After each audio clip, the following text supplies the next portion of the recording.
Com muito prazer, nós nos encontramos aqui mais uma vez nesta noite de quinta-feira e a gente vai fazer o seguinte, uma sequência àquilo que abordamos aqui na quinta-feira da semana passada, quando tratamos do tema da reforma da Previdência. Portanto, seja muito bem-vindo, tenho certeza que o tema também é do seu interesse. Vamos todos aqui dialogar com os nossos convidados e vamos explicitar cada vez mais e esmiuçar este tema que é o tema do momento no Brasil a ser de fato conhecido por todos nós, sociedade brasileira. Desde já, muito obrigado por nos acolher e aproveite já aí também e peça a outras pessoas, faça seus contatos, peça a outras pessoas que também sintonizem aqui na Canção Nova, você que está no Brasil e em tantas partes do mundo.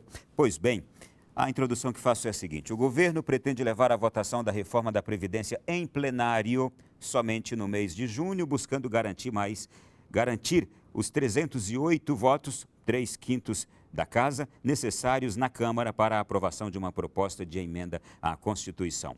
A proposta de reforma da Previdência já passou por algumas modificações depois de muita pressão de vários setores. Os principais pontos alterados foram a fixação de idades mínimas de 65 anos para homem e 62 para mulheres, como pré-condição ao pedido de aposentadoria. Assim, dessa forma, estancam-se as aposentadorias precoces permitidas pela regra da concessão do benefício por tempo de contribuição, que são 35 anos no caso dos homens e 30 no caso das mulheres. Os pontos frágeis da reforma, decorrentes de recuos forçados por grupos privilegiados da sociedade e corporações, assim pensam boa parte das pessoas, também por grupos sindicais e outros de dentro e de fora da máquina do Estado, servem como pauta para futuras rodadas de negociações até as votações no plenário da Câmara e possivelmente, se por lá passar com os 3/5 em 2 votações, no Senado.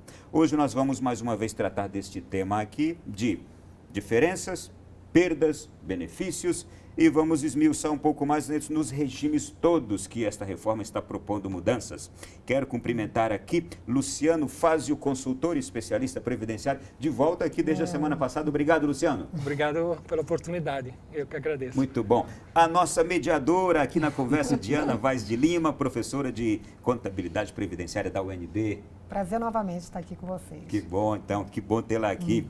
Leonardo Rolim, que é consultor de orçamento da Câmara dos Deputados. Bem-vindo, Leonardo. Obrigado, é um prazer estar aqui mais uma vez na Canção Nova. Vocês três são muito agradáveis, tanto que eu chamei de volta vocês aqui desde a semana passada. Que bom. O assunto é muito árduo. Né?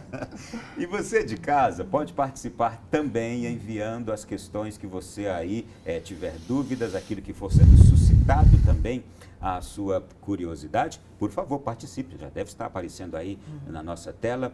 A forma de contato é um telefone telefone de WhatsApp. Então, por favor, mande a sua mensagem escrita para que aqui a gente possa também se debruçar sobre ela. Senhores, da semana passada para cá, quero perguntar, Luciano, da semana passada para cá, nós tivemos a votação dos destaques na comissão que aprovou a reforma da Previdência, ainda não levada para plenário da Câmara. Alguma mudança você gostaria de destacar? Não, na verdade, a proposta do substitutivo do deputado Arthur Maia passou praticamente na integralidade. Teve pequenos ajustes, mas de pouca significância, na verdade. Então, o quadro continua basicamente o mesmo, como você bem destacou. A proposta original do governo sofreu umas mutações, umas alterações, mas por obra do relator, isso já era fato consumado na semana passada. Então, assim, tudo que nós falamos na semana passada, grosso modo, não temos que fazer retificações. Isso ajuda até o nosso telespectador para entender das coisas, porque senão o quadro ficou basicamente o mesmo. E esse quadro que ficou basicamente o mesmo, o Luciano não gosta, como muita gente, como você talvez também não gosta, do quadro em que está, nesse exato momento, a reforma da Previdência. Diana, o que você destaca também da semana passada para cá? Não, é exatamente o que o Fazio falou. Tivemos aí basicamente alterações mais de gestão, no Poder Judiciário, quem vai julgar eventuais processos que envolvem demandas específicas, pontuais, né, direitos que as pessoas requerem na Justiça. Então, realmente, aqueles critérios de elegibilidade que foi apresentado na comissão, eles permaneceram. Isso não quer dizer que essa é a reforma, que essa é a lei que vai ser aprovada no Congresso, porque na própria Câmara, agora em plenário, essas alterações podem ser feitas também. Então o jogo ainda está sendo jogado. Que jogo é esse que está sendo jogado ainda, Leonardo? Por favor, a sua análise também do momento. Bom, então, acho que o momento é de discussão com a sociedade ainda não entendeu a importância da reforma, nem o que está sendo modificado, né? Então, acho que é um momento de discutir, o relator fez vários ajustes na proposta e o que a gente verifica é um desconhecimento muito grande das pessoas sobre o que está sendo modificado e sobre a importância de ajustarmos a nossa previdência ao futuro e garantir um futuro, uma previdência no futuro aos jovens de hoje. Na semana passada, a primeira pergunta que fiz aqui aos três foi se todos eram concordes de que a reforma da Previdência era necessária e, de fato, foi em uníssono.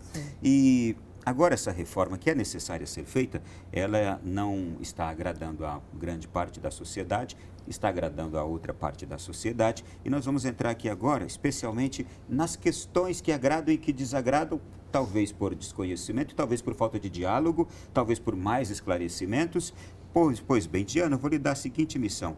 O que a gente precisa abordar hoje de forma mais específica? Quais pontos que é importante a gente abordar hoje aqui para maior esclarecimento do nosso povo? Então, acho que primeiro, da forma como a Previdência está sendo apresentada, parece que ela é um problema para a sociedade. Então, o debate, como eu falei na semana passada, está muito negativo. Então, a Previdência ela é a solução, né? Então, ela é a forma de sustento de mais de 60 milhões de pessoas que, direta e indiretamente, dependem da Previdência, né? Fazem disso, né, a sua fonte de financiamento de vida. Então, eu acho que o primeiro debate que tem que ser feito, e todos concordam com isso, que a Previdência é muito importante para a sociedade, né? Ela garante esse trabalhador que não tem mais capacidade para trabalhar, o sustento dele e da família dele. Outra coisa que tem que ser esclarecida é que o sistema brasileiro de previdência, ele é composto por 3 regimes, que eu acho que é uma coisa que, quando eu vou nos debates, nos seminários, em eventos, isso ainda é muito confuso para a maior parte da população. Então, a nossa previdência tem uma parte que é a previdência geral, que é essa que agrega os trabalhadores da área privada, onde a gente vê na figura do INSS, que é a entidade que promove os pagamentos de benefícios. Então, esses são vinculados então, aos trabalhadores da área privada. Nós temos o regime próprio de previdência social, que é dos servidores públicos titulares de cargo efetivo, aqueles concursados. E aí nós temos mais de 2.000 municípios com regimes próprios de previdência, todas as capitais dos estados e também o governo federal. Então, os servidores federais estão no regime próprio de previdência social. E a gente ainda tem um regime de previdência complementar, que muitos brasileiros também têm. Esse complementar, então, eu tenho empresas públicas e entidades privadas que mantêm fundos de pensão. Então, aquele empregado, então, além dele ser vinculado a um regime de previdência social, seja próprio ou regime geral, ele tem um complementar, digamos assim, um complementar de aposentadoria, que fica na previdência complementar. Quando é um fundo fechado, patrocinado pelas empresas, a gente diz que são entidades de previdência complementar fechada, ou fundos de pensão, como são mais conhecidos, que também tem problemas, né? E temos as entidades abertas de previdência complementar, essas são gestadas pelo sistema financeiro, são bancos normalmente que ofertam essa venda, esse pacote, digamos, de direitos, né, para quem demanda. O que está sendo discutido na reforma é o regime geral de previdência social, esse que o INSS banca o pagamento dos benefícios, e o regime próprio de previdência social, esse dos servidores públicos.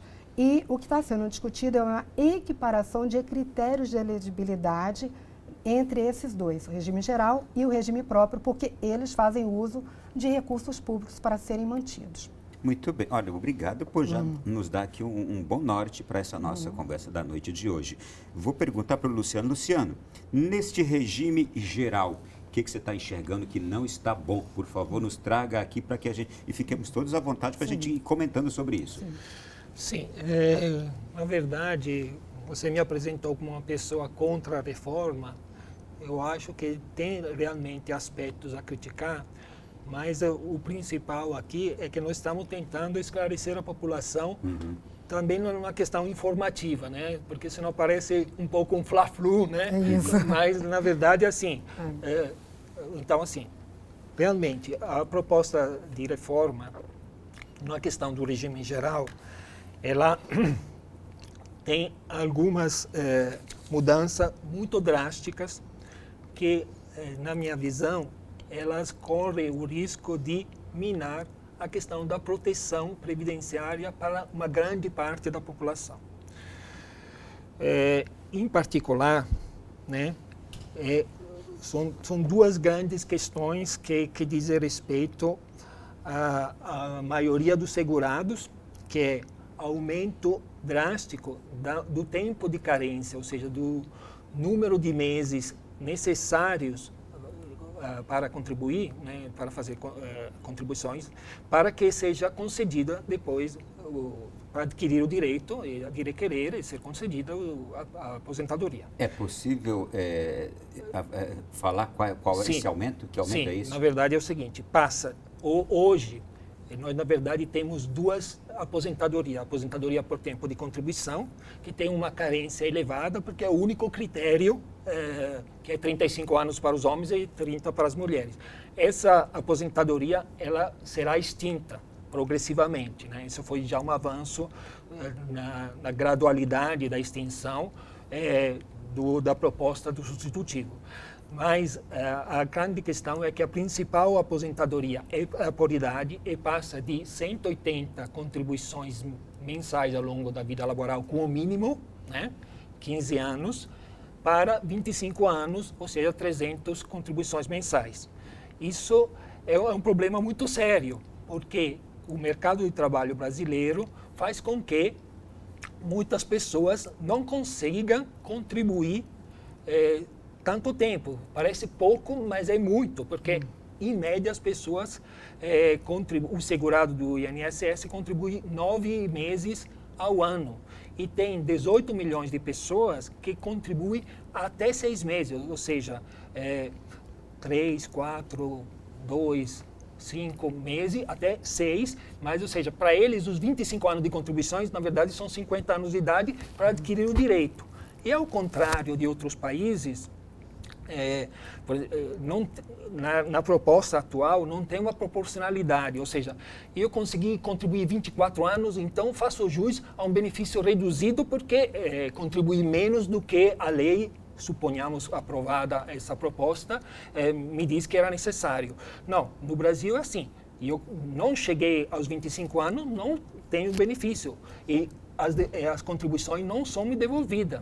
Então, na verdade, as pessoas mais vulneráveis correm o risco de ser excluída do benefício conforme essa proposta. Isso é uma grande questão, né? Bom, só gostaria de saber o seguinte, se não houver essa contribuição com este limite aí que foi estabelecido, a pessoa não poderá se aposentar? Não poderá se aposentar. E tem duas questões. Primeiro, por exemplo, uma pessoa pobre, uma mulher, muitas vezes são as mulheres que são aquelas que, por uma questão até de cuidar da casa, de cuidar dos filhos, dos pais idosos, às vezes tem menos chance de chegar a completar esse tempo. Então, ele não será devolvido e não terá um benefício profissional, então fica excluído.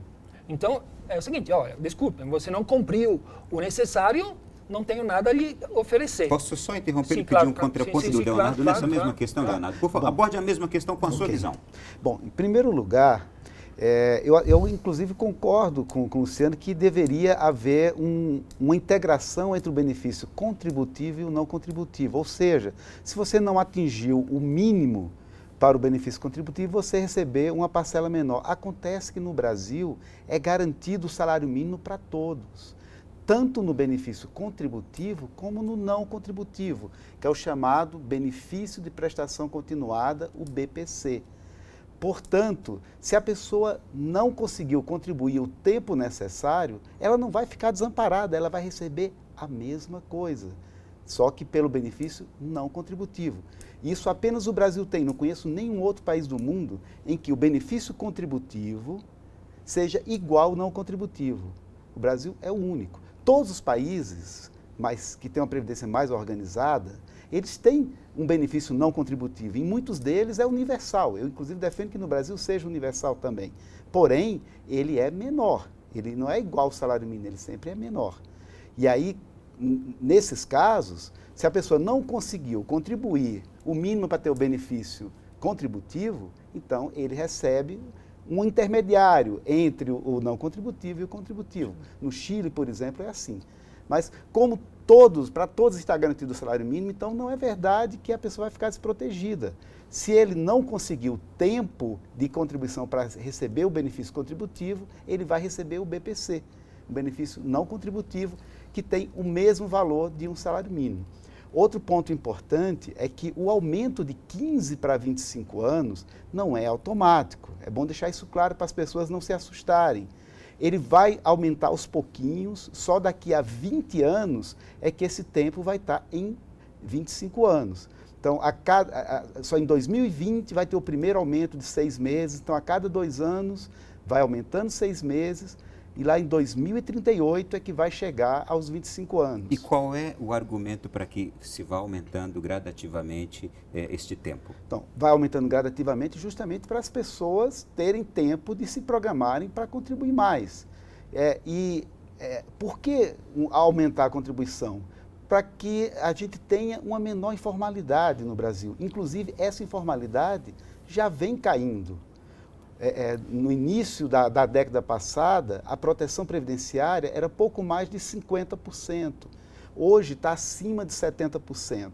Com a criação do MEI, você criou formas de contribuição, de acesso à previdência. O que é MEI? É o Microempreendedor Individual, é um programa que foi criado no final do governo Lula, um programa muito interessante que permite que o trabalhador de mais baixa renda tenha acesso à previdência com a contribuição baixa, a contribuição de 5% do salário mínimo. E ele não só garante um acesso à aposentadoria, como também tem proteção se ele adoecer, um auxílio-doença, salário maternidade, enfim, todos os benefícios previdenciários.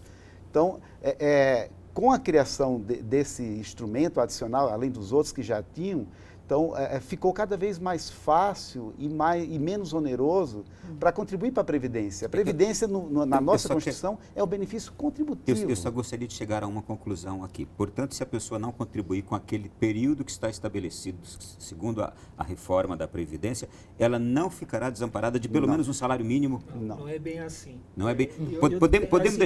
Podemos deixar para o próximo bloco, porque já esgotou isso aqui? Depois a gente volta nessa questão. É importante, porque eu escutei ontem o meu pai, lá no Nordeste, ao telefone, dizer assim, olha, por essa reforma aí vai ficar muita gente sem ganhar nada, sem receber nada. Sim. Então vamos tirar essa dúvida e o medo, o receio de tanta gente, não é? Vamos para o intervalo, a gente volta já, 3 minutinhos somente.